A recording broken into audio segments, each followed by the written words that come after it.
I'm Jim Hodgkins, Managing Director of VisualDNA's Marketing Services business. Jim, what do you think is going to distinguish the next phase of programmatic?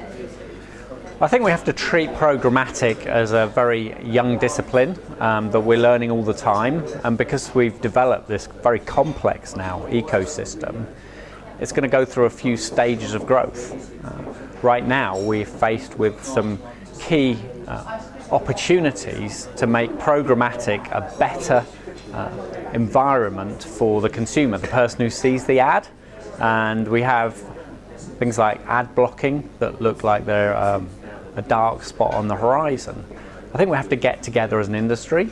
I think publishers have to work out what their strategy is to combat this. And I think the technologies in the industry and data providers need to work out what our solutions are to make this something that will be a key component of the whole media consumption of consumers into the medium term. Right now we're behaving a bit like a young infant who wants what we can get out of it now all the time, and we're not really understanding the potential that we're potentially forfeiting by being quite selfish in how we deliver our ads. Okay. And how do you think programmatic advertising is embracing data in new ways as the industry evolves? So in terms of embracing data, I think the industry obviously has a lot of data to embrace because we're minting more and more of it all the time. But what we're not really doing is making sense of data as an industry.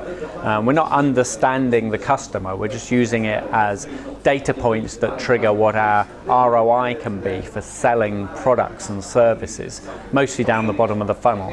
I think there's tremendous opportunity to make digital display, especially a brand medium that enables brands to get onto consumers' screens, that enables them to deliver messages, that encourages people to use their category, to buy their brand. And we're at a relatively early point in enabling the understanding of consumers and why they won't want to interact with our brands on digital devices.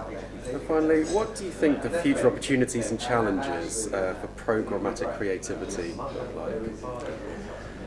I think there's a big opportunity in embracing creativity into programmatic. I think there are some challenges in that creative agencies haven't traditionally worked in a data-focused way, and they've been very focused on media, which is the traditional one-to-many audience, where the recipients are all seeing the same creative or small versions of it, like TV, radio ads, press ads, for example. There's a huge revolution to come to enable creative to be displayed that is one-to-one or one-to-a-segment that really talks to the motivations and the personality of each user. And we need to overcome technology and creative agency challenges to get there. The use of data for that purpose, I think in 5 years' time, will be a major force in the evolution of digital advertising. Jim, thanks very much. Thank you.